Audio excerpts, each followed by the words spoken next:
Hey, welcome to episode 201. That's right, the episode was easy to remember the number of last week, but this week is sizably harder. 202? No, 201. I think it's 201. Title's changing it in the note now. Because 200 was with Ellesmere, wasn't it? Oh, it was, wasn't it, huh? Yeah, oh, so this man. would be 202, right? I knew 201 felt wrong. I thought it was 201, not gonna lie. It felt off. It was off. It was wrong. I don't know. Whatever episode number it is, this week we have a Dragonflight Retrospective to do, which should be pretty fun. Just talk about some of the things that happened this expansion so far. Of course, it's not over yet, but it's mostly over, right? So, I think now is definitely the time to take a step back and kind of look at it. Before we get to that, we have some news. First of which is there was a nerf to Fyrakk. The Phase 1 intermission is no longer private aura'd. And is it really a nerf? Yeah. Yes. It is certainly a nerf. I mean, it's certainly a quality of life increase as well, but it does make the fight easier too, right? Like, I mean, all that really changes is you don't technically have to hit a macro anymore, right?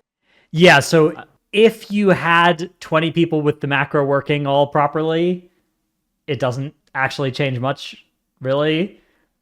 But it massively reduces the amount of like time that you have to spend. If you're a group that hasn't done this fight yet, you've been saved some amount of like hours of weak aura disasters from your prog. Yeah. I mean, it is probably like a 10 pull save, 8 to 10 pull save. That's true. Yeah. I'm a bit surprised they walked this back. This is kind of the first time that they've kind of admitted, yeah, this is maybe a mistake. Yeah. It is interesting. I mean, it's a really good change. Like this mechanic had no business being a private aura.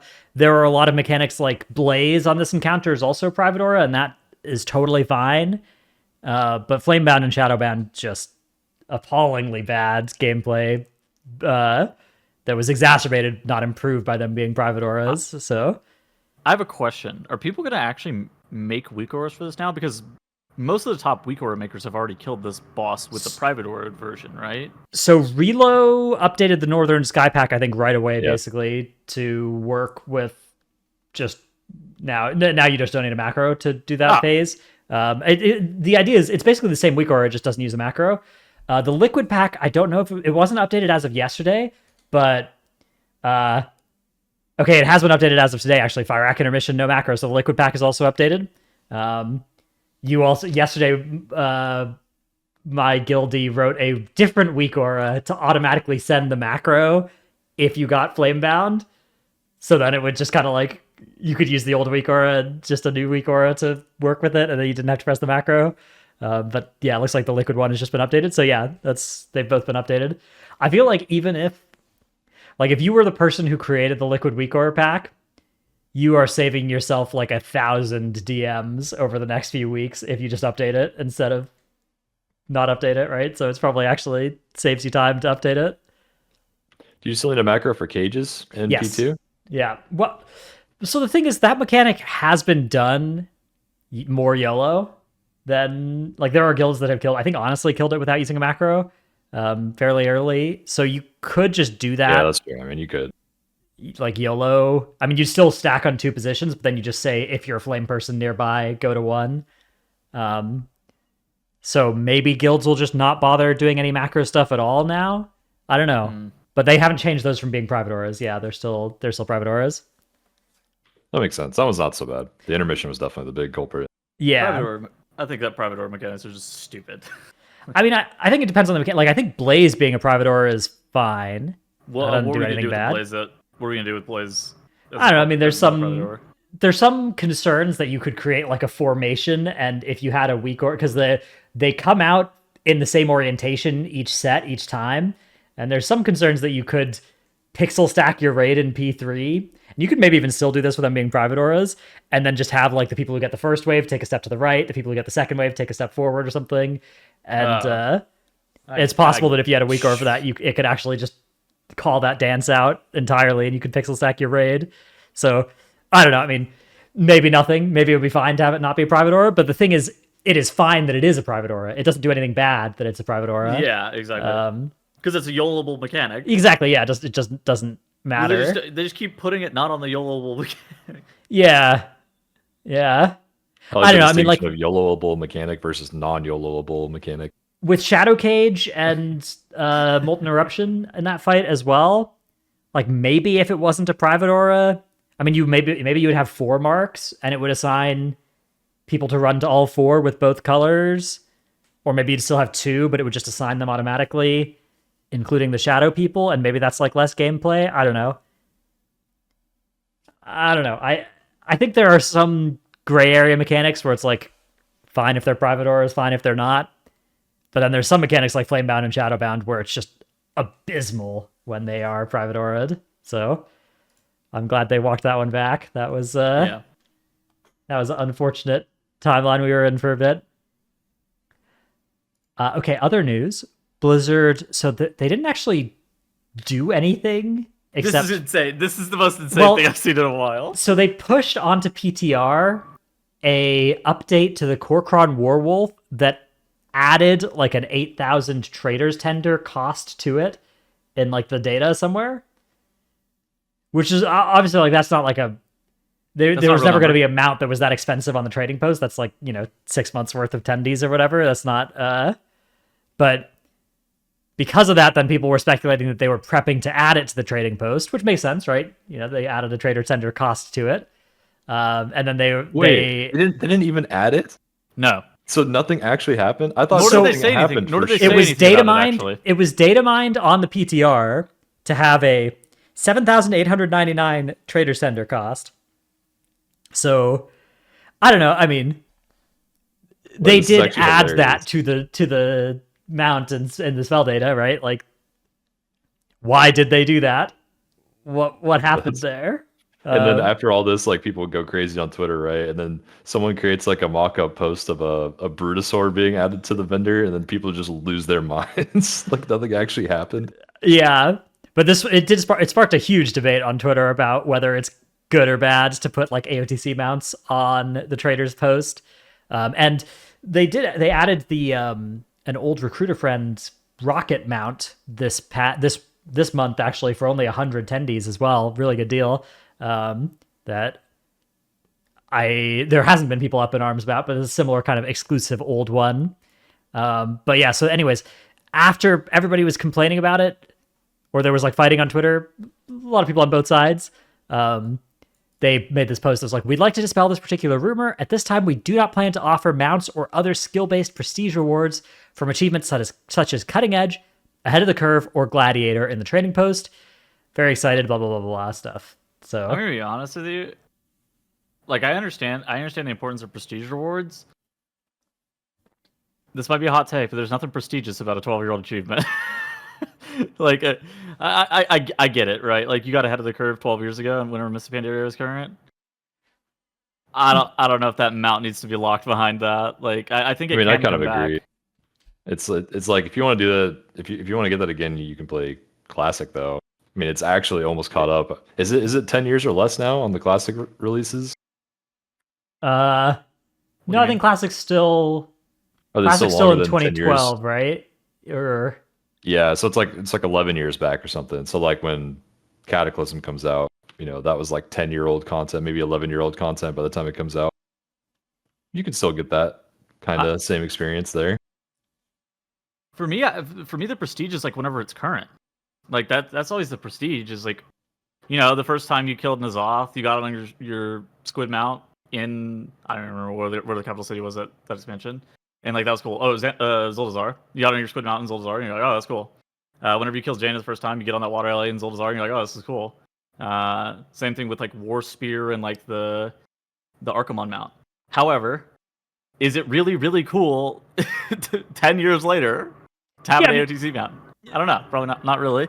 So this mount is a little different as well than stuff like the Nihilotha Allseer or whatever. You can still earn. You can buy it from the black market auction house, or you can farm Mythic N'Zoth, and it's a 1% drop chance there. The Korkron Warwolf is tied to the AOTC achievement, so it's not actually achievable in any way. Like, you can't get, if you like the look of this mount, you just can't get it. Which, I don't know. I do think that adding old stuff that is now unobtainable, adding ways to obtain them back again, I think is good. I think that if they had chosen this mount, it shouldn't have been a scandal. Obviously, it was going to have been a scandal, but as somebody who owns this mount, I think that there are a lot of people who started playing WoW in the past, 10 or 12 years that would maybe like this mount, and it kind of sucks that they will never be able to have it. Well, I think prestige rewards are cool, but like I think prestige rewards are cool like whenever they're current, right? And if you want the item immediately, get it while it's current. Like you have to put in some effort to get it while it's current, and like it feels like weirdly gatekeepy, I guess is like the best way to describe it. To be like, oh, I don't want other people to have this because I earned it 12 years ago. Like, I mean, not everybody. A lot of people want to be the only person, or to have the cutoff for who can own a mount be right where they're at, right? Like, if you're the 3,000th best player in the world, you want a mount that goes to the top 3,000 players, right? And, wow, yeah, true. There we go, right? Like, now I've got this mount. It's special and exciting, and that, it's certainly true that the more people that get access to it, the less prestigious or whatever it gets. If you're somebody who the value of the mount isn't what it looks like, it's just that it's rare, right? And that's, it's a status symbol. What was the first Tormented Hero? Do you ever use the Tormented Hero title? No, I don't have that one. Sometimes. I don't have Tormented or Shrouded. Do you think it's like, oh my god, this is cryptic? Okay, if I do think that it's starting to become 6 years from now, would you care if somebody had the title that didn't earn it? Oh, okay, not 6 me years neither. from now. I feel like those titles would be more weird to bring back because they're like so clearly tied to the specific. Okay, a title is weird, season, but that's kind of, right. It was just like that level of prestige that's attached to PvE content, right? It would be weird to give somebody a title, but at the same point, like you wouldn't care 6 years from now. Yeah, I mean, I wouldn't usually care. I would feel like that's weird. Like same with Fame Slayer, right? Like if people were like, "Oh, Fame Slayer of Cahoon's a cool title. I want that." I was like, "Well, I don't know that." Yeah, I should be able to farm the Gladiator title from 6 years ago. Yeah, or being able to farm Merciless Gladiator. Like I don't know that those are. But like the mounts are so different because they're like it's such a huge casual appeal. Is cool looking mounts. Well, this is actually pretty topical. They brought back a recolor of the Chosen Mog set from Trial of Valor. Oh, Legion. In this week's trading post, this month's trading post is a recolor of the Chosen set. I got the Chosen like whenever it was current. I don't care that somebody can buy a recolor of it on the trading post. That's a good point, actually. I think recolors are totally fine. I feel like that's a really good middle ground. There are a lot of people that I think will say the recolors are different as well, and that's like different enough that they're okay with it. Even the people that don't want the werewolf. The recolor looks better, yeah, I guess. Yeah. But there's people who are like, back then was sucked. That was one of the points that a lot of the anti-werewolf people came up with was like, hey, just do a recolor instead. Don't actually bring back, the same exact old prestigious one that should stay that way. Like that's also fine. Like if that makes people a bit more happy, that's I think it's a fine compromise as long as it's a good looking recolor. I mean, I think the main problem for me is like, I own a lot of old prestigious or whatever mounts at this point and stuff, and I as long as they don't bring back like all of them or just put all of them up on the store or something like that. Like if they bring back a few every now and then and random ones from the catalog just make reappearances and people get access to cool looking stuff from the game's history, I think that's cool. I think the TCGs are the biggest offender of that, right? Just like such a right place, right time kind of thing. They did add back in several of those with there were some in the Twitch drops that people were unhappy about. The Feldrake, yeah. I think any of the stuff from what is it, the 2008 BlizzCon event too, was just like, okay, dude, yeah, clearly nobody has this. Like, yeah. Yeah, I mean that's the thing, right? Like you see the big blizzard bear or whatever, and it's like that when you see somebody on that mountain, you're like, whoa, right? Dude, somebody in our chat just goes spoken like somebody without a magic cock. Yeah, like, yeah, great, man. But I mean, there is that kind of tier of, the scarab mount, the big blizzard bear, the rooster, like. I have a those white rhino that I bought after dupes in WoD. Like I don't feel like I did anything. Yeah, they were duped. All of those things were duped in WoD, like heavily duped. They're still, I don't know. I feel like those ones are still rare enough that for a lot of people, it's like the trophy in their mount collection or whatever. Which but I don't think the Korkron Werewolf was really that for anybody. So no, it clearly wasn't. I don't think it should be protected in the same way as those ones even if, and I'm not even sure those ones should get like a huge protection or anything either. Anyways, that's the exciting drama that's been going on WoW Twitter. Some of the exciting drama. Yeah. I just think it's funny. I didn't even know that it wasn't actually added to the trading post. I just assumed it was. Yeah. Dude, I did too until I started reading it. I was like, wait, this wasn't even announced. I thought it was announced. People got mad. Yeah, I mean, it was data mined, like it. Sure. It was, but it was data mined with a funny number, like a weird number that didn't make sense. So it was obviously not final. Yeah. Okay. MDI is also firing up. There are time trials going on right now, and you can check on Radar.io to see how those are going. It's just been like a day or something since they've started, so a lot of teams have yet to really go super hard. But yeah, we'll talk a lot more about this next week. Is the plan? What the hell? Is something wrong? There's no different color than orange in the healer section on one of those. Yeah, well, there's no color in the healer. There's some empty colors in some of the. It's not a bug. The rises. Oh, look, there's a. That's a feature, actually. There's actually several other healers currently in slots 5 through 7 of the Everbloom runs. Whether those will remain there, only time will tell. But yeah, the orange healer, the purple tank, the wizards, the Aug Evokers, the Shadow Priests, the Ret Pallies, all kind of showed up. The Destro Warlocks. Actually, as a lot well. of Ret Pallies. Nice. Yeah. So I don't know. There's some cool stuff happening. There's some cool stuff happening over there. We'll take a look once they lock in. Yeah. I'm interested in seeing how this evolves over the next week. I mean, no healer in Rise. Would Everbloom have been done without a healer if it wasn't bursting? These are done on 23s, right? Yeah. So you have to push up to a 23 real quick, which is you do a 17, you do a 20, and then you've got a 23. And then you start spamming the 23s. And yeah, they opened yesterday. And they will close on Monday, February 5th. So next podcast, we will talk about the actual time trial outcomes because they have only just started. But yeah, it's 23 Fortified Storming Bursting Everbloom and 23 Tyrannical Incorporeal Spiteful Murazan's Rise, which is a interesting set of dungeons here. 2 pretty different ones as well. And they're both being done very, very fast already. And I'm sure that the times that are currently number 1 will be, very slow by the end of the time trial period. Troll, what do you think about 23? Man, I don't know. It's pretty low in the context of this season because we're going to the 30s, 31s, 32s at the end of the season probably.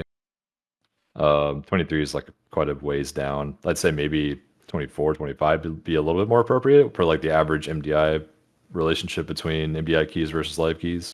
If you put it on 25 or 26, though, that shit becomes nuclear difficulty for the competitors. Yeah. Yeah, I think 25 is starting to push it. I'd say it's the dilemma. It's there's one level where you don't bring a healer. There's one level where it's impossible. Dude, really this reminds me of TGP last season where it was there was Vortex Pinnacle. They would 2-chest the 27, and then they didn't attempt the 29. They just did the 28 instead. Yeah, I remember that. Okay. Yeah, it's kind of similar to that. Yeah. There's this weird phenomenon in M+ these days with the way that the timer is generally so forgiving, and the one-shotty difficulty starts to come in at such a low level relative to the timer, where at 1 key level it's you can 2-chest, you can 3-chest, and then only a couple key levels higher, and it's starting to be really hard to even succeed. Some of the feedback that I got from the competitors whenever they were practicing before the time trials even started was dude, if this is on 25, it's going to be fucking impossible. And I was I cannot speak. If I speak, I get in trouble. If I speak, I'm in big trouble. Yeah, so this may be one of those cases of a really hard to pick a good number. It's always very conflicting because some dungeons are going to be way harder than others too on MDI format because imagine this bursting Everbloom. They're probably pulling all the way from the first pull all the way to the first boss area to spawn the boss. That's always the goal. You have to spawn the boss as fast as you can in a situation like Everbloom. So they're probably pulling 100 freaking flowers and 17 casters, and it's all bursting. I'm not going to really say exactly what I heard, but they apparently fixed Witherbark the other day, and I heard there was something weird with Witherbark again, and the council fight. I don't really understand. I didn't hear much more. but it was like it was one of those things I heard. And I was like, what are they doing? You talking about fixing the strategy where you can pull them outside dragging this the boss arena? around the world? Yeah, I have a suspicion that that's not exactly what's going on, but I don't know what is going on. That dungeon's weird because there's so many like weird out of bounds things that you can do in there that generally isn't policed during time trials, but would get policed on broadcast. So I don't know. We'll see. Yeah, I remember. God, what was it during time trial? It was Necrotic Wake, where you would fight the second boss like down out of the arena. Oh right? my god! yeah, was it TGP qualies or something? Something like that. Yeah. Yeah. And then during TGP, they're like, "No, you're not allowed to do that." Yeah. It's always funny to me because there's stuff like that where it's like, yeah, of course that we shouldn't allow this, and like if possible, we should probably not allow this during the qualifiers either. And then there's stuff like the Freehold Bombard. The Freehold Bombard was also troll whenever that was happening too. Yeah, you just bombarding the whole dungeon, right? The entire dungeon. Yeah. But and then there's stuff like not allowed to like auto attack Zolgamux through the wall or whatever, or auto attack the TGP or the Jade Serpent guys through the wall. Oh yeah, where it's just like to the door. These are just things that like everybody is doing if they're pushing high keys, and I don't know. I don't envy the people who are having to dig through this and adjudicate each of these cases. It's tough. I'm kind of excited for MDI. It would be real wild. It'd be real wild if they did run a healer. Yeah, I wonder if there's... So, I mean, that obviously there have several of the top runs now for the Rise don't run a healer, and usually when there's something like a no healer strat, it gets better and better over the course of a time trial period, right? So, if it's already doing well in Rise, it is likely that it is the best strat in there, and will continue to be improved, although not guaranteed. It's possible. You can go faster sometimes with a healer than without a healer because you can sometimes pull bigger and stuff. But I don't know. Rise, it's often pretty capped on what you can be fighting at any given time by not in a way that adding a healer can't necessarily fix. This might end up being a situation where it's like Upper Karazhan back in Legion, where this is like the only key the strategy was even reasonably doable on. Possibly, yeah. I feel like based on the way the dungeon works, could you actually... I wonder if you could do it in Fall as well. Like, if you... No, the moments I think will just fuck you up. Okay, yeah. The dragon... I don't know. I think there's too much. I think there's too much ambient damage. I don't know. These classes are awful durable against that kind of stuff, especially if the key level is like 23 or something. Maybe try to get MDI qualifier on next week. And talking about these. Stuff like that. Yeah, it's tough because maybe some other dungeons. And they'll often want to keep their strats close to their chest until after their weekend or whatever. But yeah, exactly. But they probably won't exactly explain their strat, but they'll probably talk about comp and stuff like that with us. Yeah, it could be a cool guest. There's nothing secret about their comp. Either way, we'll talk more about the MDI stuff next week. That is the plan. This week we will talk about Dragonflight Retrospective, which should be interesting. But haters will say this is kind of a topic space that we go into fairly often, but we haven't done like a big look at all of Dragonflight thing explicitly, at least for the last couple episodes. So we're gonna do it. And let's start by talking about just the start of the expansion. So the start of the expansion, we're coming off of Shadowlands. Shadowlands, especially the start of the expansion, was pretty negatively received for a lot of like system stuff, decision making around like the Maw and Korthia and the story and stuff like the Covenants, Conduit Energy, Torghast. Yeah, a lot of systems that some people liked that had varying degrees of promise, but that kind of fell through or were widely disliked for various reasons by the end.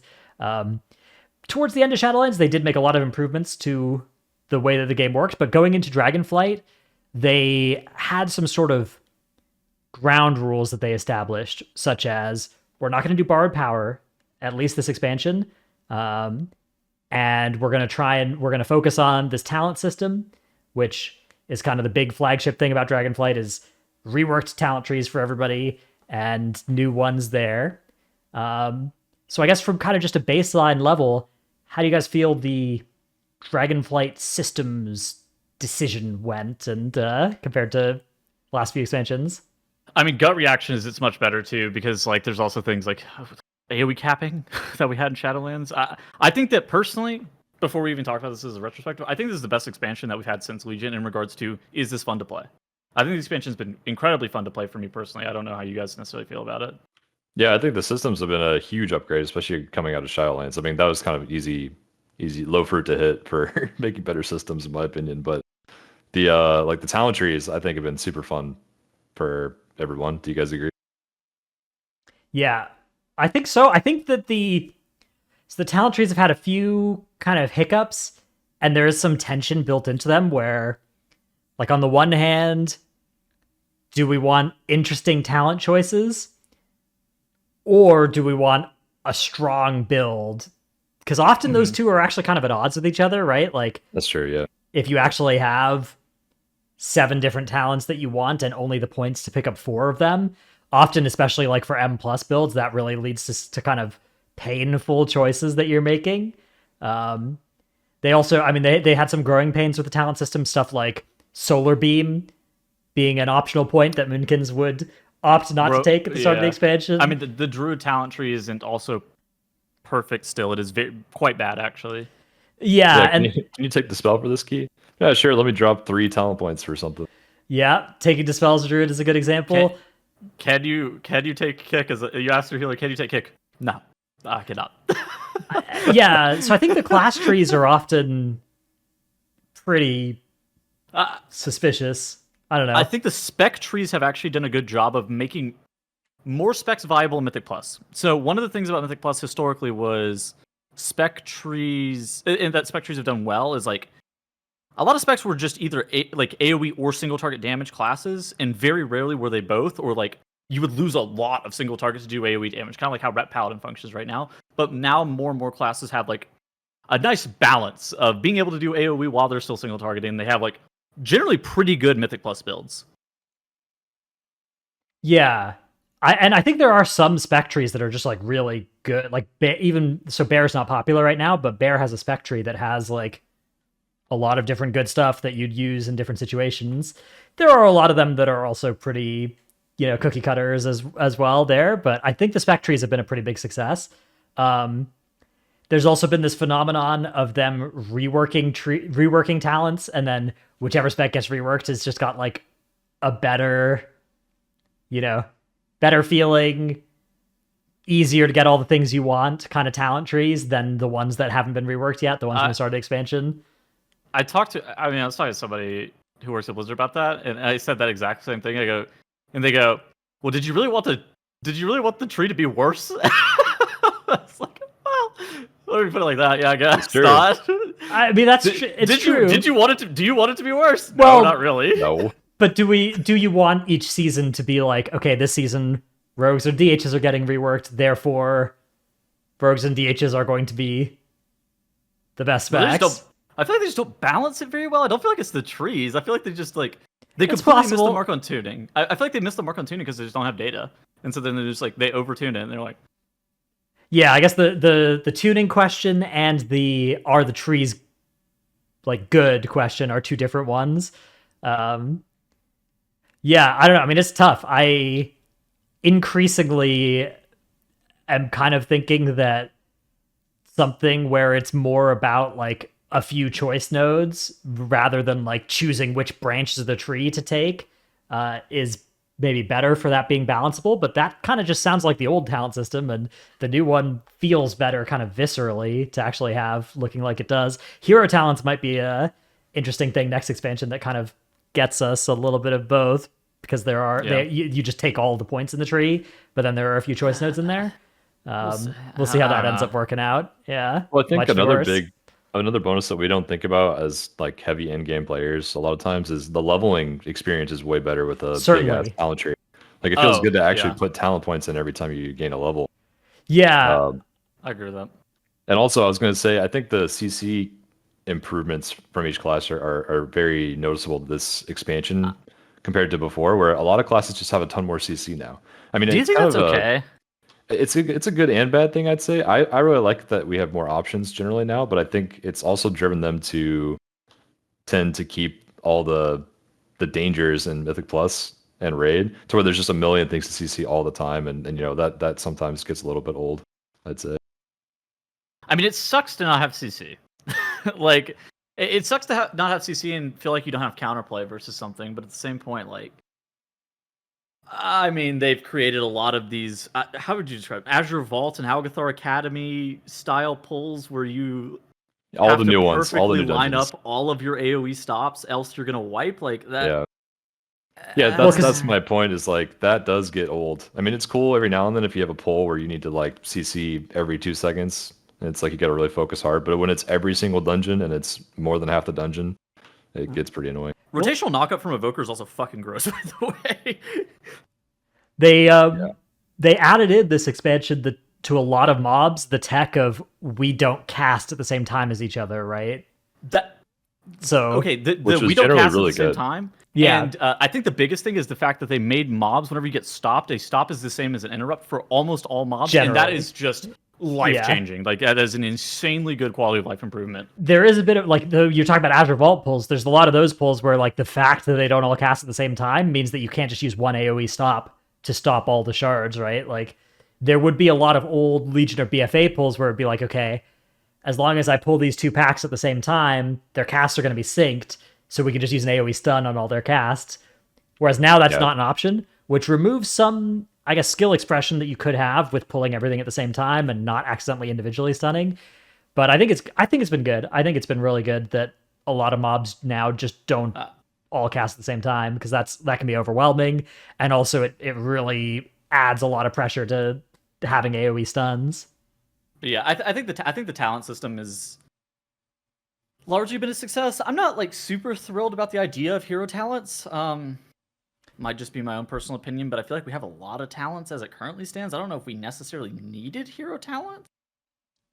Yeah, we'll see how they work out, because some of them seem pretty cool, but then some of the trees don't really resonate with me. And if I end up playing those, like, yeah, if you see me roll it up as a lightsmith or as a something like that, I'm gonna be kind of sad.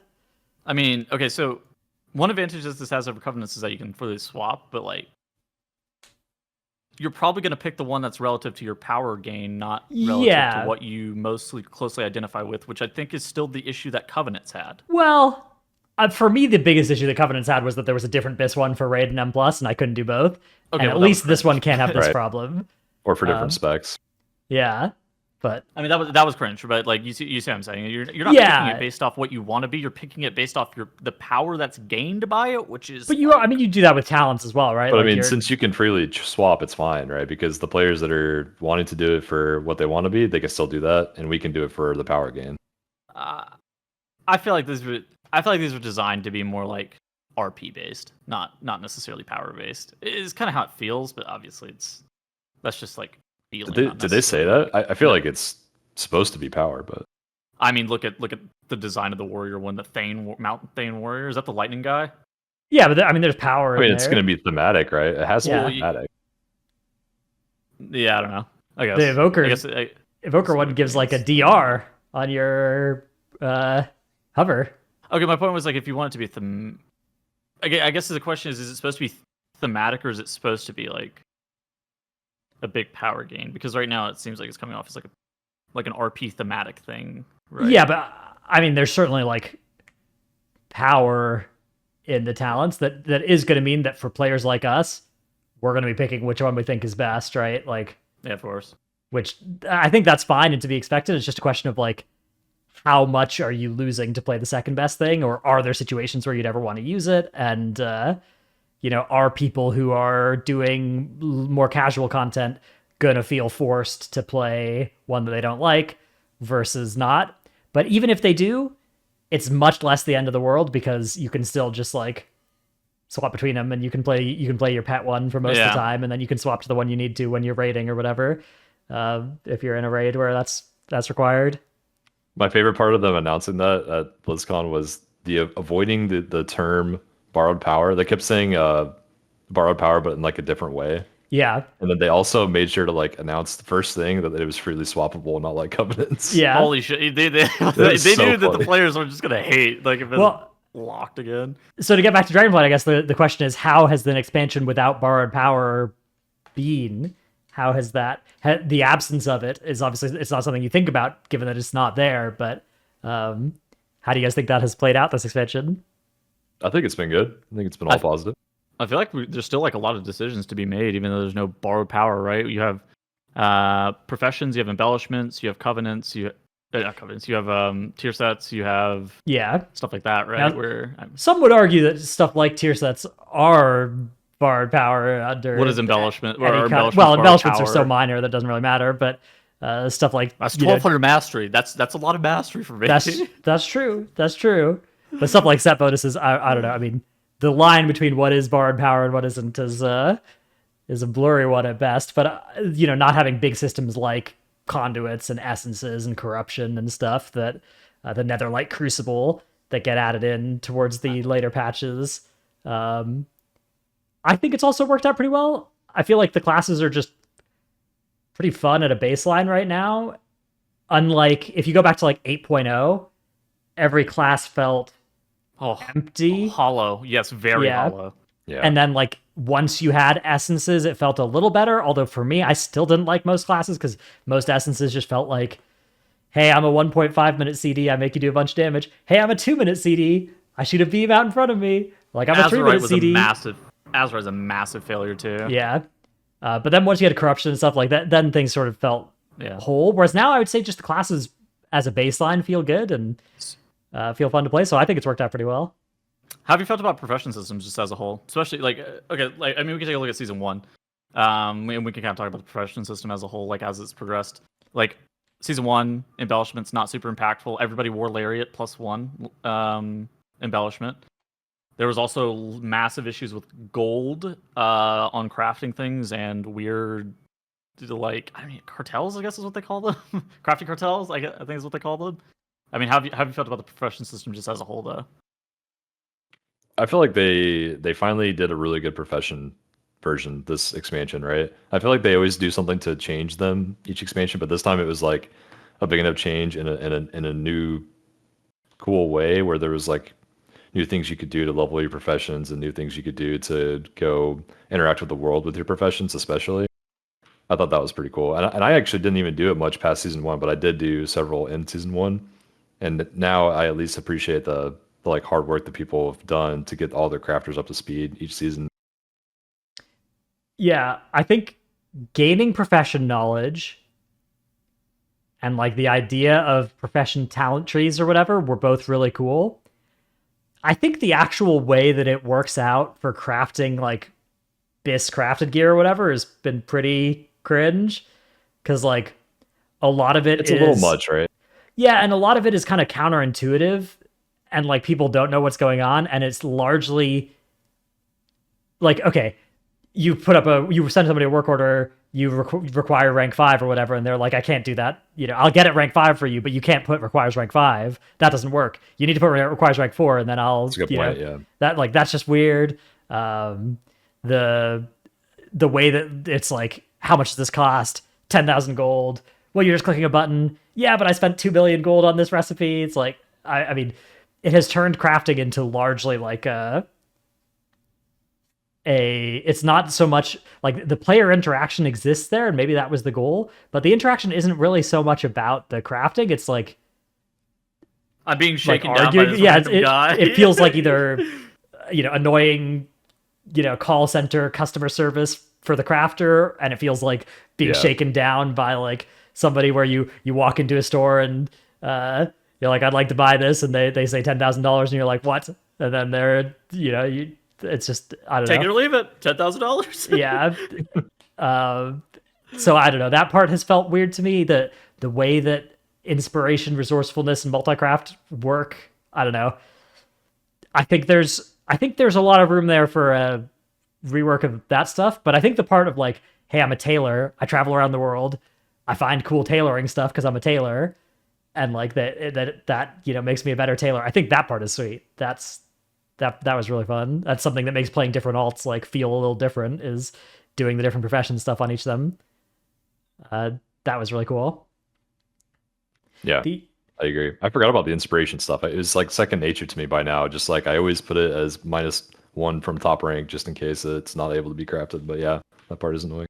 The in terms of which embellishments have been bis, I think they did an okay job here.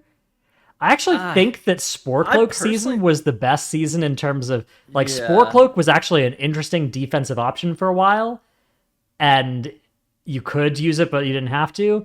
Maybe it was a little too good, but now it's just like there's not really any decisions to be made. You just kind of. Would you be sad if embellishments left? I think the answer for me is no. Yeah, I don't think I would like be either. I don't know. So it's not like, a huge deal, though. They want you to wear at minimum 2 pieces of crafted gear at any given moment. But I would be wearing crafted gear regardless because like the rings come with auto sockets and shit like that, and it's like you can pick your stats. Like it is kind of funny that it's like really good early season too. Yeah, it's kind of funny this season where it's like, oh, like for me on a character that doesn't like blue silken lining, which is most tanks. Yeah. You get to the spot where it's like, okay, I can't put my good embellishment, Shadow Flame or whatever, on my rings. So I actually need to pick 2 slots to be 486 instead of 489 so that I can put embellishments on them. And like that actually feels kind of bad.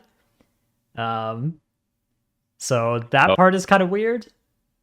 What about the well-fed bonus? That's got to stay. Yeah, true. Okay, that's just good. That's just a good quality but, of life. And then you also get in the spot now where you're like, oh man, I need to find another 486 to put on instead of a 489 so that I can have my well-fed bonus.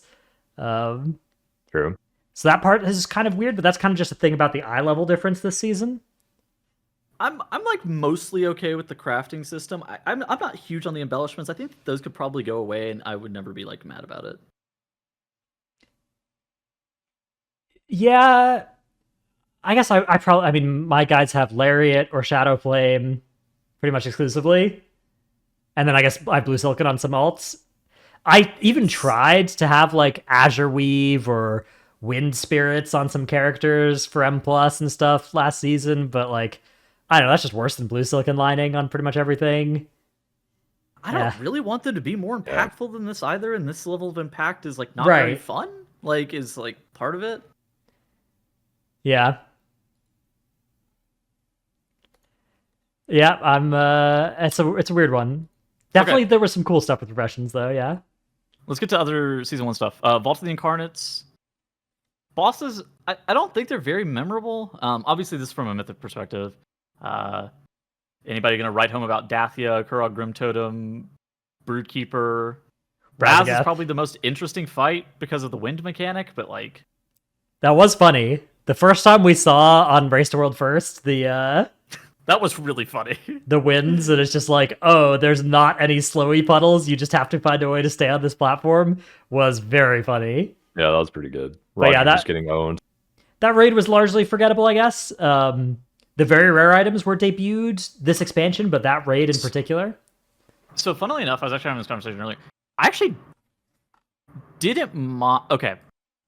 At the time, I thought that the very rare items dropped too infrequently. I still agree with that.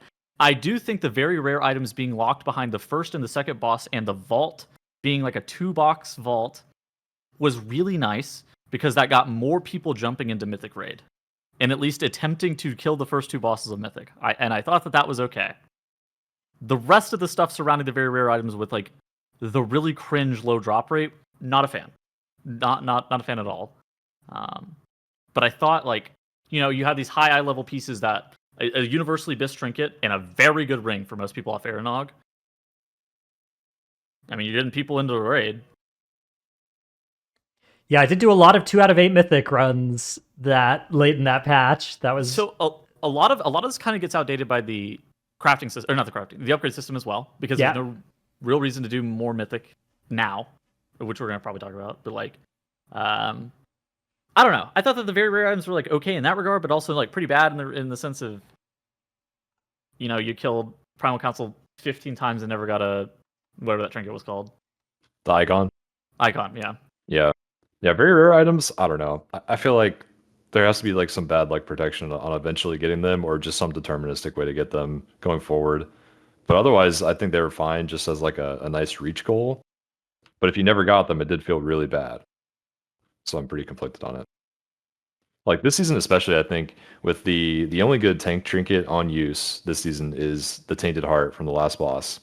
And it's a very rare item. So like you have a very low chance of getting it right. And not only is that the case, but DPS and healers also want this item for high end plus because it's just a verse item. So everyone can use it. So it's like insane to loot this item, right? I don't know. Yeah, there was some other weird stuff with like not wanting to add, Dathia or Taros to your vault, so you couldn't accidentally get their loot. Yeah, never kill them ever. Yeah, so you'd do like you'd skip Well, to that was vault pollution. yeah, vault pollution, which they fixed after the season, so that was good. How about the dungeon pool in season 1? How do you guys feel about the bringing back old dungeons as early as the first season? Quarter Stars and Shadow Moon were a bit too easy, but I thought that the general tuning and the approach to the dungeons about frequent iteration was one that I personally appreciated a lot. I don't think the dungeon pool was perfect, but I thought it was okay. That's a pretty good summary for my thoughts as well. I think it's like a dungeon by dungeon basis for me. I wasn't a huge fan of Temple of the Jade Serpent, for example. But I liked seeing Court of Stars again because that was nostalgic for me. I played in Legion. That was like my first big expansion playing the game. But as far as bringing them back in season 1, I feel like it's kind of weird, especially as a player that maybe hasn't played that long. They're like, oh, shouldn't this just be the Dragonflight dungeons? These are the new ones. I want to do the new content. Yeah, that was my take at the time, and I still am not convinced that wouldn't have been better. I think the rotating dungeon pool, in my opinion, has been a massive success. I think it's been good. I don't know if, but I actually like the rotating dungeons every single season. I don't know if they necessarily had to go with all 8 Dragonflight dungeons at the beginning though. I think season 1 was also had the weakest rotating dungeons, like Jade Serpent, Shadow Moon, Court of Stars. All kind of sucked. Halls of Valor was good, but the other 3 I think were all. Oh, dude, I thought season 2 was bad. Yeah, okay. Season 2 had Vortex Pinnacle. That was. And Halls of Infusion. Yeah, well, Halls of Infusion wasn't a returning dungeon. That was the Dragonflight dungeon. Oh, you're talking about it's the weakest returning dungeon. Yeah, just like the returning dungeons. Yeah. Yeah. Okay. You know what? You're right. You're right about that. Yeah. Yeah, I agree. I don't. I mean, it was definitely good for tuning, though. I think it was much easier to tune some of these old dungeons than the new ones, because the new ones have all sorts of stuff you got to clean up with the mechanic bloat, the high damage numbers. Sometimes they have to remove mechanics entirely, like the tank funnel off of the second boss in Galakron's Fall. I think the only blemish tuning wise season 1 had was Temple of Jade Serpent was really fucking cringe, but like. I think Shadow Moon was a huge problem for that season as well. Like I did so many Shadow Moons that season. I didn't really enjoy being in there, but I had to so that I could get my. Well, that was just keys. That was just a balancing thing, right? More than like a. Yeah, I mean, whichever category you want to assign the points to, it certainly ends up under making season 1 less fun for me. I mean, I think too hard is much worse than too easy generally, but yeah, I don't think that too easy is very good. I mean, I really didn't enjoy going to Shadow and Burial Grounds, and I had to do it a lot. It was a big problem for me. It wasn't a good dungeon to reroll your keys. Yeah. I mean, the reroll key dungeons this season are Blackrook and Fall. Are you like really pissed to see a Blackrook or Fall though? Less so. Yeah, exactly same. So I mean, but that is it's still true. Like Shadowin was especially bad for that for me. Yeah. For whatever reasons. We had affix stuff in season 1 as well, where Quaking Explosive and Grievous were affixes. They're no longer affixes. They were that bad. Thundering as well was an affix. Yep, Thundering was an affix. The affix to end all seasonals. Yeah. Man, rip. I don't think we need seasonals if we have rotating dungeon pool every single season. Yeah. I think that seasonals existed to kind of satiate that desire for something new every single season if you're gonna have the same 8 dungeons. And if it's rotating dungeon pool or rotating seasonal, I'm taking the dungeon pool every single time. I think seasonals can be good, but I think no seasonals is definitely safer. Like, I don't know. More seasonals have been bad than good. Yeah. Well, it's been like 50-50. Which is not great. Yeah. Well, I mean, it's better than the other affixes. All the other affixes are just negative, right? Yeah. Well, it sounds like Gingy knows something we don't from last week. You remember that? Please be right, dude. I hope so much that he's right. I hope that was a leak and not a hallucination. Yeah. Yeah. How about the 10.1.5 and 10.1.7, we got the Onyx Amulet. You guys remember that? That little joyous item? Yeah, the item itself, boo, but the little zone that you did the stuff in was pretty cool. Forbidden Reach was sick. That place was cool. That stuff was really good. That was a surprisingly like fun place to zip, and that zone had no business being. The Zascara vaults were also just like that was a neat little mini game. Cool. Yeah, it's a shame that like I think that was better than like Sniff and Seeking and stuff, and definitely better than Super Blooms and Time Rifts. Amulet was just weird. Like, I don't know. Yeah. Amulet reminded me a lot of the Domination Shards, where the effects aren't particularly interesting. They're very powerful, and also they're obviously going to be unbalanced. Everybody's talking about how they're going to be unbalanced. They launch, and there's like 7 different hotfixes in the first 2 weeks to try and address the flaming, the funniest building shit was that is like, the balance. This ring is equivalent to a 465 for Rogue. And then you look at every single caster. This ring is equivalent to a 385. And you're like, what? How did they even do that? Yeah. Yeah, that was good. So I think that was... Thanks for wearing that until this patch, by the way. It was disappointing to see, I would say. But at the end of the day, it didn't end up being a huge deal. Although, as a tank, I did get to wear it for most of Aberrus progression, which was... annoying, but that's what it is. And they did do nerfs and stuff later, and yeah, I don't know. I mean, to me, it was one of those things where it's like, okay, I'm glad this was done in a small patch rather than a big patch, but that was a negative as well. Okay, Season 2 came around with the gear upgrade system. Whew. Best thing they've... Okay, they didn't even hype it up that much. It is like by far one of the best systems they've ever released. This is sick system. Catalyst. It's better than the Catalyst. It's insanely good. Please keep it. God, if you get any feedback on the gear upgrade system, my God, please keep it. It was a heater. I mean, it came out. It was maybe a little bit too OP. And I'm okay with it being too OP. It was fine. This season, in some ways, they made it more powerful because you can upgrade up to higher eye level relatively, but they nerfed how quick you could do it at the start of the season. And I think it's just great. It's just, they made it better. They fixed a lot of the problems with it being too OP early season. And they also added a lot of longevity to it late season. It's awesome. Only glaring weakness with it is, I mean, it's the same thing that we had in Season 2 and Season 3. Alts, any character that you try to play catch up with later, you have a 50 dungeon grind to get enough aspect crests, which if we're looking at the problems of the system, that is fixable. Yeah. It's not like, I understand that we need to do content on our alts to get gear on them, but I do think it could be a little bit more generous for alts. The other thing I think as well, I would like to see depletes being less punished in terms of how many crests you get. Like, I feel like getting less than half of your crests on a deplete creates this really strong incentive where you run a 20, you 2-chest it, you get a 22, and there's just no reason, like any group is going to want you to just take that back down to 20 for your next key, instead of there being like a little bit of incentive to be like, hey, why not? Let's do the 22, right? Like, I think that incentive shouldn't be there to just never push the key up at all, and never, like, if you're doing a weekly key, if somebody invites me to a weekly key and they're like, hey, you want to do a 23? Be like, why? We're going to spend more time in there. We're going to get 60% of an extra item on the hero track, and we're likely going to sacrifice 7 of our 12 crests. It doesn't make sense.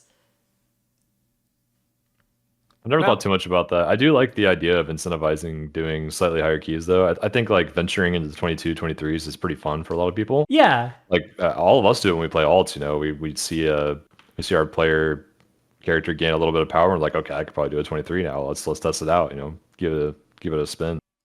Yeah, I would like that to not be like griefing my gearing as much, which it unfortunately is right now.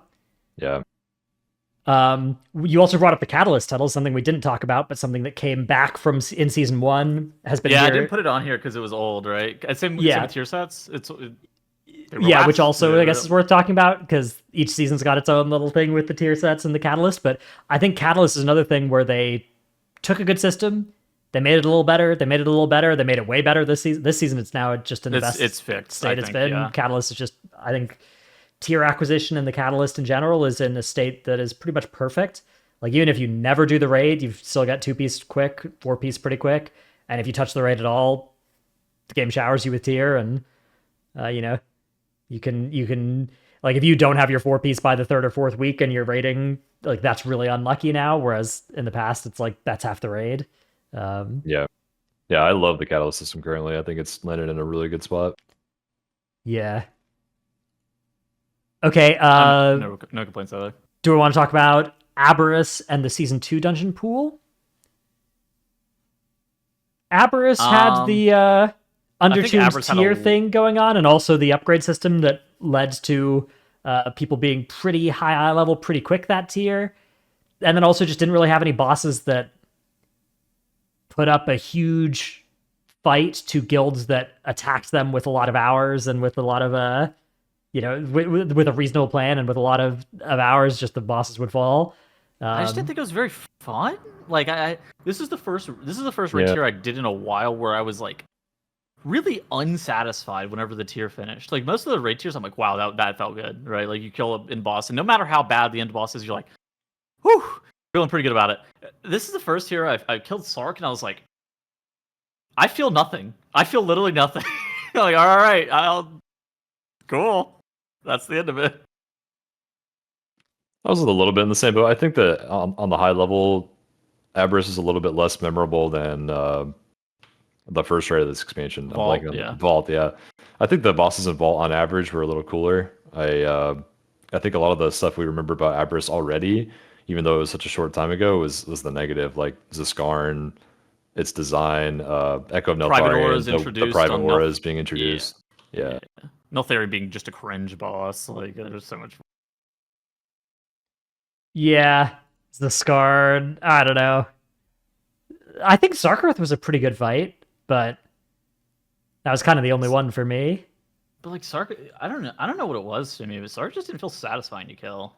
I don't even know why. It felt pretty good for me, but I guess it was on the low end of that, but it was still, I think, good. Yeah. I don't know. Private auras were introduced here, which we talked about a bit at the start of this episode, but an experiment that I think there are a few mechanics that have been maybe neutrally impacted or maybe slightly improved. Maybe there would have been some weird thing we would have done with weak auras if we could have with them. But then there are several mechanics now that have just been awfully impacted by being private auras. So on the whole, I think that it would be better if they did not make anything private auras going forward, because that, just like they've done it to like 15 mechanics over the past 2 tiers, and 4 of those 15 have just been awful things to do that too. I think they just kind of miss like what exactly we need the weak auras for. It's always like the stuff that you need a weak aura for is anything that Blizzard is trying to get you to assign players to do, but it's not something that you can do without like perfect knowledge, right? And that's where the weak aura comes in, because they keep designing these mechanics that require you to make perfect knowledge mechanics, or they require, like, they make perfect knowledge mechanics, and then they're like, yeah, private aura this, and you're like, how am I supposed to YOLO this Neltharion bomb? Like, what? Yeah. The evolution of private auras is kind of concerning. I hope they've seen the error of the ways already and stopped it. Put it at that. Okay, also, when Sarkareth died, Sanghelios got the first ever legendary weapon to drop from that boss. Actually, stole it or whatever from Goop. Good tech. The tales of that are so funny. Yeah. Kind of a cool... I don't know. For me, the Nezuro and Fearlath quests are kind of cringe. The part where you're like, you go around, you have to do like 20 super blooms or whatever with the current one. You had to do like Firac assaults with the Nezuro. You have to do like all this stuff and spend a bunch of gold. Like, that part I don't like. But I loved the part where the first one drops for the world first kill and for the region first kill or whatever, and then it unlocks region wide after that as like a, especially now that there's bad luck protection on Fearlath. I still don't have mine, but I think that part is neat. I think the weapons themselves are fine mostly. Yeah. Power seems okay. The problem is the acquisition again. They said that they tried to fix the Firelath one coming into this tier. They wrote about like acquisition of the Nezuro being bad, and then they just like. Well, there's bad luck protection now that is building up for Fearlath. It's a question of like, is it enough? And it's tough to say because like if I had gotten mine this week, I'd be saying, "Yep, it's fine," but I haven't yet, so I don't know. It still feels really bad. Exactly. 2 months in. Did you guys play WoD at all? A little bit. No, that was before my time. So the Legendary Ring was bad acquisition wise in the sense of you could never catch up, kind of the same as corruption resistance, right? You were never catching up. Okay. So it had the same problems as corruption resistance. However, one of the things that the Legendary Ring did well is like the last step of the Legendary Ring is you would loot like essences off of boss corpses, right? And it would vary between players as to who got like a certain amount of essences, right? And so some people got, the Legendary Ring like 1 or 2 weeks in advance. But I think the nice thing about that is like you could actually in real time see your progression to when are you going to obtain this Legendary Ring, right?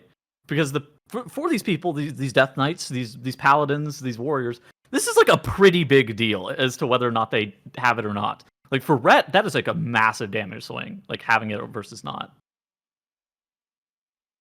Well, I think they have some of that in this current patch. I actually don't play any of these classes that get it, but don't you get some currency that gives you progress toward you use? But then there's no tracking, right? There's nothing. Yeah, you can't see what your percent chance is on killing Fire to get it, and you don't see that number going up. You just have to kind of trust that it's happening behind the scenes.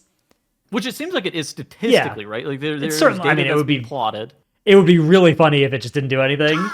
Fuck, that would be really good. That would be so funny, but also I'm pretty sure that would be that would be crazy. Okay, how about the dungeon pool in season 2? Also, we saw the new affixes Incorp, Afflicted, and Entangling, and New Raging, which. Oh man, I think that's all negative. Yeah. No, Entangling was good. Entangling's good. Yeah, Entangling's sweet. Oh, Entangling, yeah. Let him cook with that one, actually. But Afflicted and the other one that you have to click mobs and press an ability is annoying. Incorp, man. My brain's not working today. But yeah, those two affixes are just like ability / mental blow that you have to deal with the entire key. Whereas it doesn't feel like it's related to the mobs. At least the on-death affixes are related to the mobs, kind of. Okay. Like every mob interacts with it. But these affixes are just random. It feels like without weak auras, of course. And you have to do something to target them and take care of them in the middle of whatever else you're doing. I think it's just a little bit annoying. Do you think the punishment's too high? Do you think they instead of a 50% damage down, 50% healing down, if it was? Yeah, I do think it's incredibly punishing. I think it's like if your tank would be able to finish the fight at 5% otherwise, and it's not all of a sudden able to do that because the affix went off twice and you couldn't do anything about it. I think that's a little bit too much, If it's something where the one person in your party that was able to dispel or CC the second one that spawned was dead, or they had like a connection issue or something, so they went off and then everybody dies because it's like a 50% modifier, that's a little too punishing. Season 2 actually was less relevant for these affixes to be bad because you played a comp of Shadow Priest, Mage, Aug Evoker, so you had 4 decurses or like dispels in every single group, so Afflicted was like a non-affix, plus you could get every single incorporeal. I have ran multiple times this expansion with a comp where it is just me on an evoker and the healer, and if you like, there's like it is a weak aura game because it's like impossible to see Afflicted. Like unless you see it summon, it is like actually very challenging to notice that it is there. They go off your screen all the time. Like sometimes you literally cannot see it no matter what, unless you were alerted to it in some way. Well, it spawns relative to players too. God forbid you're not in voice with players and they don't tell you, hey, there's an Afflicted 30 yards away from you next to where I was standing. Yeah, some boss fights where you're kind of spread out, like Iridocron or Timeways or whatever, you can get some weird positions of them.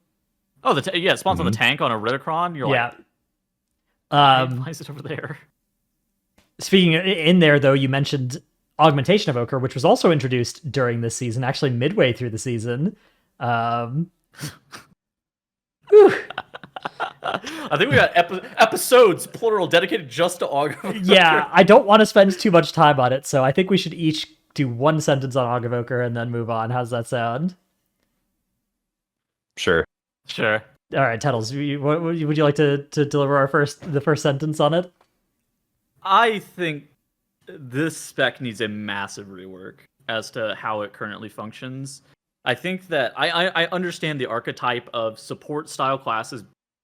It's fun. I like supporting my friends too. Like I enjoy buffing up the homies. I'm playing Augavoker this tier because it's pretty chill.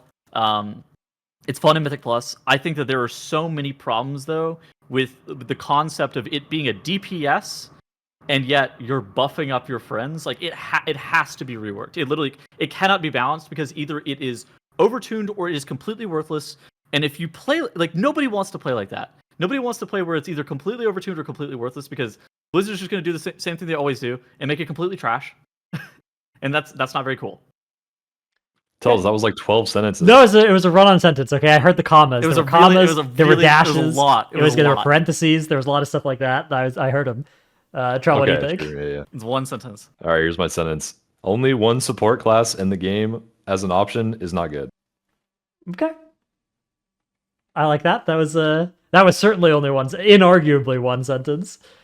Yeah, I mean, I'm glad they added a support class because there are a lot of people that like that. I hope they're having fun.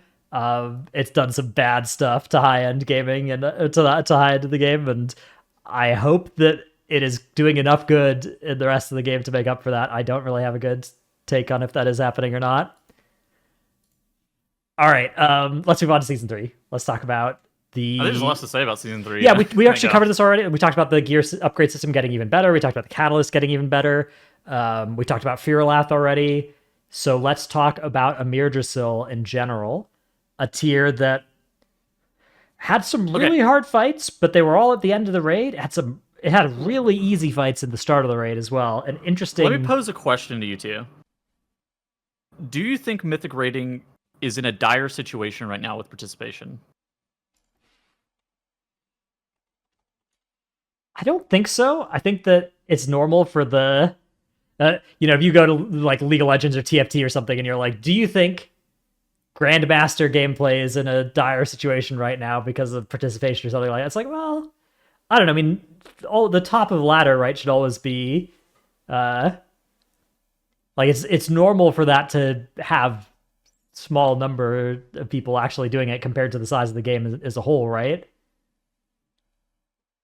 I'd say I always hear these things like at different points in each expansion. It's like you suddenly start to hear, oh, all these guilds are dying, or oh, there's not as many people doing Mythic Raid. But every time I look or I come back around to things, it seems like it's always the same. Where there's about the same number of people doing the highest tier of Mythic Raid or the highest level of progression.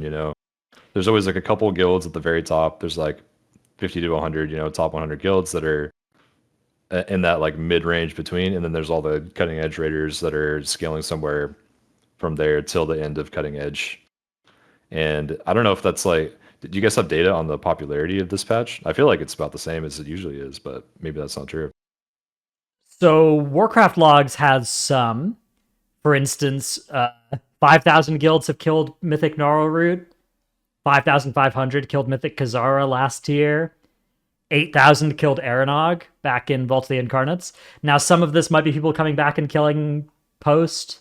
These are only guilds, right? These are this is like kills. This is which obviously the first bosses sometimes can be super easy, but yeah, Aranog and Primal Council actually had way more than the rest of that tier as well. Whereas the other raids, it falls off a little bit more smoothly, and of course, Amir Drasil is still going on.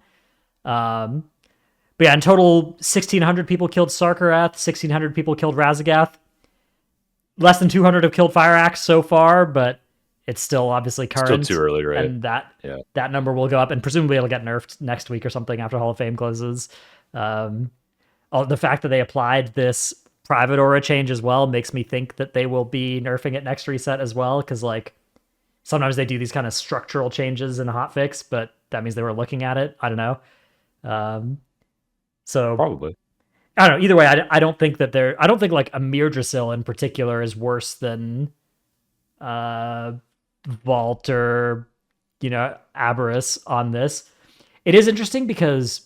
I mean, do you think Mythic rating is getting progressively like a lot smaller? I don't think... obviously there was a huge spike in Castle Nathria, but that's like COVID has been... a lot of that's been attributed there, and then there's another spike in Vault of the Incarnates, and that's like, okay, so Start of Expansion also seems to get a lot more people rating.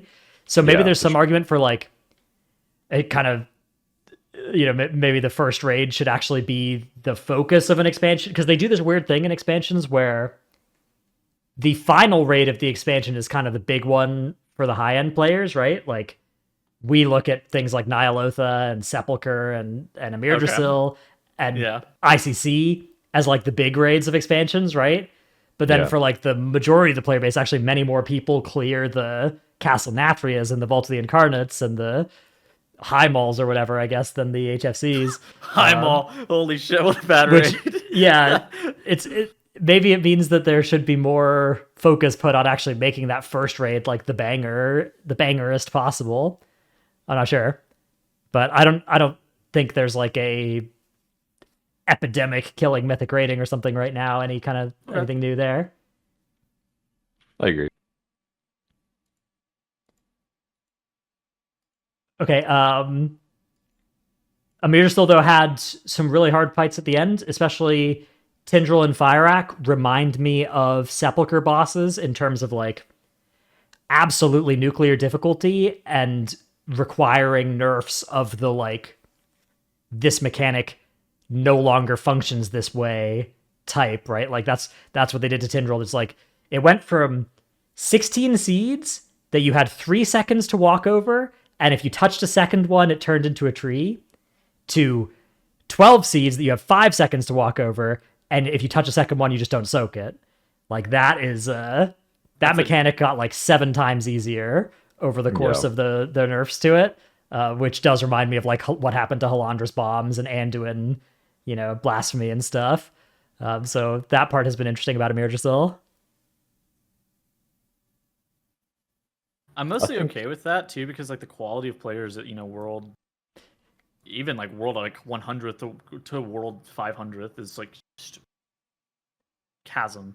Yeah, I think it's fine. There are a lot of people that do not like the idea of bosses that need to get nerfed by that much, but I actually think it's fine and good. And if anything, I think the problem is that there are a lot of guilds that shouldn't have ever seen the version of Tindral that they saw, but that got there so fast because Smolderon was the only boss that put up a fight.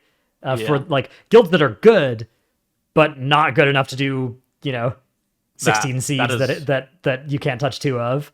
That would kill Smolderon and then would zone in front of Tindral and would be just giga brick walled. So that part I think was the problem, but I don't think Tindral releasing in the state that it did for the first 10 guilds and then the first 100 guilds or whatever, I don't think that was necessarily bad. It's weird because WoW rating is super cool. There's like really nothing like it in gaming. There's nothing that really compares. Yeah, for sure. There's Final Fantasy there's a lot Ultimates. Of games that have tried. Yeah. I mean, Final Fantasy Ultimates are only 8 players. Is like it's different, yeah, and it's a different style. But I guess Ultimates are like the closest thing, and even though those are like a decent amount different. Yeah, because the game is so much different. Yeah, I don't know. Okay, how about dungeon side of season 3? No seasonal again. Dungeon pool that seems, I would say dungeon pool is quite good. Like most dungeons that my key can turn into, I'm pretty happy to go to. But I haven't done much pushing yet this season. I have a lot of fun playing. Yeah. Yeah, me too. I think the dungeon pool has been overall better than last season. I agree. Yeah, I think the dungeon pool is overall better. I think the game is in a much better state. They've actually aimed some class tuning almost exclusively at raid that somehow impacted, Mythic Plus in a quite positive manner. Can never complain about more really good class balance, I think. Yeah, I think so as well. I think yeah. I think it's good. Someone in chat actually reminded me. I think this season's problem that might bring down a lot of people's enjoyment is the amount of kicks. There's a ton of kicks.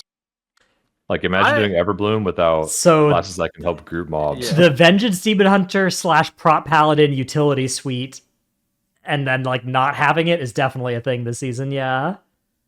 Something I would maybe can give them feedback on looking forward into like future seasons is like not every mob, not every pack has to be like very, very complicated. And as it currently stands, there's a lot of mechanic bloat in a lot of these keys. And I think that like something that they did well was they, made stops and interrupts effectively the same thing. Yeah, there are a lot of mechanics, a lot of mobs. Kind of why like a dungeon like Black or Cold is like a bit more chill. Yeah. It doesn't really have a ton going on. It's not like everything has like one mechanic, but it's like that is their mechanic. Yeah. Yeah, the mobs that are like, I require 2 melee kicks or whatever to do can be pretty annoying because you can only fight a few of those, or have like a prop pally or a silent sigil, those sorts of things to trivialize. Do we want to do a Taldazar this week? I was just looking at it. It's getting a bit on for in the episode. We could push that to next week as well. I could edit it out of the start of the episode where I said we were going to do that. Yeah, I don't think you need to edit it out. I think we could just... No, I can't. It'll be professionally edited out. The listeners are going to get to this point and they're going to be like, what? We're going to do a Taldazar? I had no idea. That was... Okay, yeah. I was excised out of the beginning of the episode. I think we do tip of the week, Patreon reading, then we do some Q&A. I'll grab a couple other Q&A questions. All right, drop those in chat too if you have other Q&A questions. Yeah, if you're watching live and you were excited about Taldazar, I'm sorry. We'll get it next week. But sorry. We've spent a long time talking about Dragonflight, which isn't surprising. Let's do our tip of the week, though. My tip of the week is there's an add-on that has come out called Alter Ego that lets you kind of track your alts, what they've been up to this week, what their vault's looking like, what their best keys run are. So you can, if you've got a few characters that you're kind of trying to get to 2K for, so you can get the AOTC, item, or you just kind of want to get score on a few different characters. Like, what do I need, under Rada? I guess this is last season's M+ scores, so obviously you don't need that anymore. And then, like, what is my lockout situation in Aberrus? Which bosses have I killed this week? Which keys do I have on these characters? This is an add-on that lets you do that. It's pretty cool. It's called Alter Ego. It's on, CurseForge and stuff. You can grab it. I use an add-on called Saved Instances that has this information as well, but it has a bunch of other information too. And this is really hyper-focused on just the vault lockout, M+ raid situation. So if it can be a very good thing if that's what you're looking to optimize on your alts. Okay, Trell, what is your tip of the week? So last week on our episode, I mentioned a spot in a Taldazar, which we'll probably cover a lot more next week. But this is one of the currently able to do Z-axis spots. I don't know if they're going to fix it or not, so take that with a grain of salt. But if you stand in like roughly this exact spot, the Juggernauts attempt to charge to you, but technically the floor beneath you is like 10 yards beneath you at this point. And so this has some negative connotations, like you can get hit by the entangling that spawns beneath you, but you can't see it. But also the Juggernauts can't reach you, so they just attempt to charge and then they will stop. There's also stuff with like LOS as well, where they just won't charge either.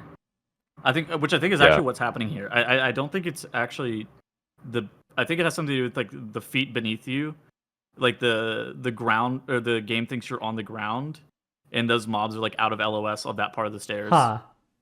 Yeah, it's because the actual thing that you're standing on technically is so far beneath you, they just can't see it or get to it. Yeah, I think it's something weird like that. That's cool. Yeah, I know for me, one thing to note is that there are some classes as well that interact weirdly with these. Like if you're playing with an Unholy DK, their mages are just going to be targets for that, unavoidable. Yeah, Druid fairies as well. Yeah. And you can do it advantageously as well. Monk statue can go out. Yeah. Yeah, so, Blackhawk statues are really good for this. I mean, we're Mirror gonna talk images. Yeah, this is a spoiler for next week, but there's some tech for that for sure. All right, Tettles, what is your clip of the week? It's grief. It's bad. Okay, what are we got in here? So you can jump over this wall and save yourself some time, and you can do things like grip players up and human form wild charge to them. But there are rocks there, if you didn't know. Oh no. And if you, God forbid, human form wild charge to somebody who's standing there, you can get hit by a rock. Oh, I see. Do you know if you do this and you don't proc the bottom of the stairs boulders, like if you never touch the bottom of the stairs, but you only run to the top, the boulders will spawn forever and you can't stop them. No, I did not know that. That's weird as hell, actually. That's cool. That's you very can really cool. grief your friends because like it's actually really hard to walk up to the very top of the stairs with boulders spawning like right in your face. Mhm. They should try it. Neat. Very neat. All right. So no Taldazar this week. Let's thank some of the patrons and then get to our Q&A questions. We have some really good ones lined up for this week. Our patrons include R. A 5-man boss once said my rotting flesh was just getting in the way. Two-handed Lego Wen. I've been killing Fireack every week since the start of the patch on 3 different characters. All of that first week, those kills have been on Heroic. I haven't even been in a raid where someone else got it, again on 3 different characters. Unlucky. Unlucky for sure. I actually don't know what the percent is yet, but I would love to see if there's like an analysis of that just kind of like reverse engineers what the bad luck protection percents are based off like thousands of people data. That'd be cool. Cool thing to do. Never Nude, Jaw, King of Skills, Chromed, Trekkie, Chewy. I just want to apologize to the people I called old at 30 when I was 18. Salty Senny, Necros, Tankdill, Nevuk, Eevee, Year of the Spear is extended to 2023, bless up. No Trick, I forgot I was subbed here. Diemat, Rework Mistweaver, Nyx, Delete Gaming, Master of Fearlath, the Dream Render, Gallic, Brusif, Dragonflight Retrospective, Give Me Liberty, Give Me Fire, Give Me Another Shadow Rework or I Retire, M Sanity, Xena, Rogue is now good enough for Prog, but still bad enough to be sat for SLG, bless up. Red Color, youtube.com/workbringer, Alphabet Soup, Druid Friends of Nevermore, number 1 Simski for Trelsky. Billy finally got a legendary on his alt. We all know Mog is the real endgame. Warrior Rework Wen. Sife, Pone, Windwalker Monk Steel with nerfs by rolling with punches. Thesaurus.com is a powerful tool. The Marsh Hare. My raid buff is my great personality and good looks. I play Ellie Shaman. Thank you for listening to the Titanforge podcast, as brought to you by Daddy Traddy, Grampy Trelsky, and the Tuttles Effect. Big Head Small Brain, King's Honor, fellow Horde, it's me, your newest guild member, Juniper. Tettles spreading misinformation on the internet, again. Jato and Honeychunk Forever, Chauncey, That Moment Your Tank Says Now Where's My Range At during Jade Serpent Dragon Boss, and Bricks Your Key. Feral Druids in the MDI, you've got to be kidding me. Doesn't look like it yet, but maybe. Probably not, but Probably not. Probably not this time. Oh, you don't have that yet? Boom. Sire Dematicus versus Smolderon Weasley, 1v1, no E-Girl. The Small Mammal living in Dratnos' shirt, Sapphire. Zalatath can corrupt my dagger any day. The real war within is the one within my heart. What? Want to buy frames on Tindril? I'm losing my raid to Neltharion Weak Auras. I can definitely believe it's not butter. Rock and Stone. Who would win in a Titanforge staring contest? And viewers like you. Want to buy AOTC? Current offer is my great personality, mediocre jokes, and my wife's feed pics. Let me know, Francis. That one took a turn. That one took a big turn there. All right. Those Ellie Shamans are going wild. See, Ellie Shaman has the great personality. That's a callback to the earlier. Anyways, Q&A time. Our first question comes from Squishy in Discord that says, do you think Mythic Plus should have its own content tuning modifier similar to PvP? That way, Season 2 Shadow Priest could have been tuned only in dungeons instead of being collateraled in raid as well. Let me cook on this one. Yes. I don't think it should. Okay, I disagree with you. I think that I don't want the game to be separated any further by tuning knobs. I think the issue with Mythic Plus tuning generally is the fact that Blizzard's not willing to do it. And I don't think that they need more tuning modifiers to be able to do it, right? Like, I don't think that Mythic Plus only talents. I don't think that Mythic Plus only tuning would actually alleviate any of this, because I think the issue is that Blizzard doesn't try to tune AoE at all. I don't think it's a problem of, oh, they don't have enough knobs. It's more of like they're not trying. Yeah, I don't know. I mean, there are some specs you can look at, like Fire Mage, Shadow Priest, where it's like just genuinely quite hard for them to tune the single target and the AoE without like you try and buff it for raid and it's now OP in M+, or you try and nerf it in M+, and it's now gutted in raid. Like, that has been a problem they've run into on those specs over the past few months. But they've never even if they actually came out and said that this is a problem, they've the only time they've actually done class tuning specifically aimed at like Mythic Plus is whenever God Comp was rampant, right? They're only reactive to class tuning in Mythic Plus. They're never buffing up really shitty Mythic Plus classes. They're buffing up shitty Mythic Plus classes because they're bad in raid. That's true, yeah. I will disagree with you on one part of that though, and that's the I do think they tune around AoE but it's in raid when they tune around it. Like they nerfed Demon Hunter a couple times this patch, but only the AoE part of Demon Hunter. Havoc should be more specific. Whereas they didn't touch a single target at all, and that was because of like how much damage they could do on Tendril and some of the other less visible bosses, but especially on Tendril for the roots. Okay, that's a good point. Sure. Next question comes. They do aim for it. Sorry, they do aim for it, but I think they also miss the mark in Mythic Plus all the time because they really only look at raid. Like yeah. If they came out and were saying, yeah, we're having a hard time of like actually tuning around this, like tuning Mythic Plus relative to raid, and like we need to add more knobs, I would understand. But I feel like, from my perspective, they genuinely haven't just like given it effort to tune classes. They do a really good, and I think this is two separate teams. They do a really good job of balancing the dungeons, and like they've been clearly putting more effort into balancing the dungeons. I think that's pretty apparent. But for the class side of things, it's just like, yeah, they're only reactive. I do think that there are some classes that are just really hard to do this on. That like Fire Mage, given the way that Ignite works, it's just like. Well, they could nerf Ignite. Like, they could unironically buff Pyroblast and nerf Ignite. Yeah, but then, like, I don't know. That, like, the spec just functions in a different way in Raid versus an M+, where it's just, I don't know.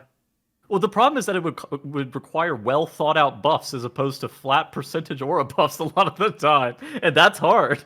I mean, most of the class balance they did this reset weren't aura buffs. There were a few, but it was mostly like specific. It would require abilities. that every single time. Which these were good changes. The changes to Rep Paladin were great, and we praised them for it, right? Yeah. Listen, guys, Windwalker only needs 17 more 3% buffs, and then we'll be good. Windwalker is another class, like Windwalker, Fire Mage, Shadow Priest, Fury Warrior. These are classes to me where it's just like I would have a hard time identifying some changes I could make to them that don't do annoying, like that fix them in M+ or Raid without hurting them or going too far in the other. I don't know. I agree though that like it's nice that the classes function the same between M+ and Raid, and it would be a big sacrifice to give that up. It would be a very large sacrifice, and it would be very non-intuitive. Yeah, which is what it's the issue that PvP has, right? Yeah. It's so hard to get into PvP because you have to know like all of the war mode talents on top of the class's kits, on top of literally like, whatever you need to know about your own class, right? And that's like, yeah, just kind of knowing like, oh, is Iridol an OP item or is it worthless and doesn't do anything? And that answer changes when they change the PvP coefficient on it, which happens throughout the season. Those kind of things, yeah. Yeah, exactly. Or you like go into raid, you're in raid, and you're like, you take a talent, and you're like, wow, this talent is actually really sick on this boss, and then it's got a negative 50% modifier in Mythic Plus because it was very good at some point, right? And you're like, why is this trash? All right, our next question comes from Theun in Discord that says, do you think WoW is too focused on cooldowns across all three roles? Would the game be better if you had the option to do X% more throughput or choose to pick up a cooldown that was slightly weaker for overall throughput? It's probably more aimed at healers, isn't it? Yeah. Yeah, it has to be, I think. Which healers do have that, Resto Shaman, you can choose Cloudburst Totem or 10% more healing stream totem healing. So that's a choice node that you've got. Some will say that that's not particularly close in terms of which is better. But why is our co-host shitposting in voice? And there's been similar decisions in the past, like Mage used to have Incanter's Flow versus Runa Power, but Runa Power was just like 3 times better in terms of throughput, and also it was the cooldown based one. So I don't know. I think you would just choose the one that gave you more overall, probably, right? I think what the game could use is more specs that are less cooldown reliant, rather than like within specs giving them like big incentive to not take their cooldowns or something. Because that used to be a thing, like they kind of moved towards every spec just being very cooldown based, and now there's only a few that have, less a more overall damage, consistent damage pattern, like rogues. Even Frostmage now is like very is more bursty than it used to be. It used to be a big consistent damager up until the mage rework. Yeah, that's a good example actually. That went from just like an uptime spec to an actual 2-minute cooldown spec. Yeah. Yeah. I don't know. I do think that DPS are a bit too cooldown reliant right now, but like most of the DPS you played with in Mythic Plus historically have always been like pretty heavy cooldown specs, so it's like kind of hard to gauge. I mean, for Raid, I think that Shadowlands was the worst because everybody got just like a CD, right, on their covenants. Everybody just got another button. Yeah, everybody did nothing outside of their cooldowns in Shadowlands, huh? Yeah, I mean that was weird, and then you just stop DPS on every single boss because healers needed their healing CDs back up, and your DPS needed their DPS CDs back up. That was so weird. I do think they've done a better job of making the classes at least feel like you're doing something outside of your CDs, because that was really unsatisfying, especially during Shadowlands, and a lot of them was just like you just are actually you could AFK between your CDs. Unironically AFK between your CDs. Yeah, that was pretty bad. For DPS, my gut reaction is no, but they made all DPS cooldowns, I would say, a notch more impactful than they have been historically. I don't think that it's necessarily in the gauge if it's too impactful. I don't know how it is for healers or tanks though. All right, our next question comes from Gamble in Discord that says, with unlimited scaling in M+ becoming inevitable, a game of who has the best or most defensives, would you like a scaling cap, and beyond this cap, instead of mob health and damage scaling up, the timer scales down? I think that's something. I'm not the first to have said that, but I've proposed that at some point in the past few months as well. I heard it somewhere else before that, though. I don't know if I'd want to play that per se, but I could just be grouchy old man, right? Yeah, I think it could be an interesting thing to try. Another thing I've heard talked about recently, I forget where from, but also not me, that first thought of this, was just having health scale faster than damage after a certain point. Yeah. So that is another thing that can maybe make it so that we don't get the who has the best defensives as the place that it stops. I'm not sure. I like the Ellesmere idea over this one personally. I think capping some more things, like we capped Spiteful at +20, is a good idea. It would help like the range of classes that you could bring to Mythic Plus probably be a little bit bigger.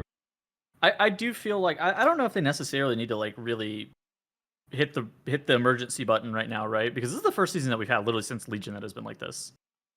Even in like one-shot centric seasons, I mean, the last one we had was Shadowlands Season 4, and it was, a couple of dungeons and a couple of situations. It was like Grimrail Depot in a couple of spots kind of thing.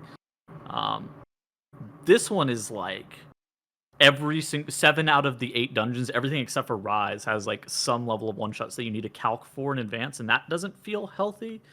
But I feel like this is like this isn't a reoccurring issue. If it is, though, then that's a problem.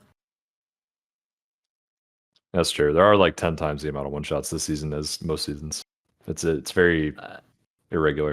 I mean, our damage is just like scaled way too fast. I mean, I think the 30 item level thing, and there's just a lot going on with this tier where our damage just got real big, real fast, and then now you're doing every key under the Vortex Pinnacle situation where you're 2-chesting the 27 and not attempting the 29. You're 2-chesting the 29 Black Hold and not doing the 31. You're doing the 30 instead or whatever. True, yeah.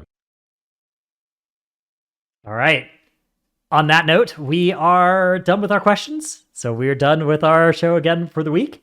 We'll be back next week where we'll try and get to Atal'Dazar. Maybe we'll do it at the start of the show so that we'll truncate whatever the other topic is if we spend too long on it or something. I don't know. We'll see. But yeah, surely. Hope you enjoyed. We'll see you next week. Later, gamers. See ya.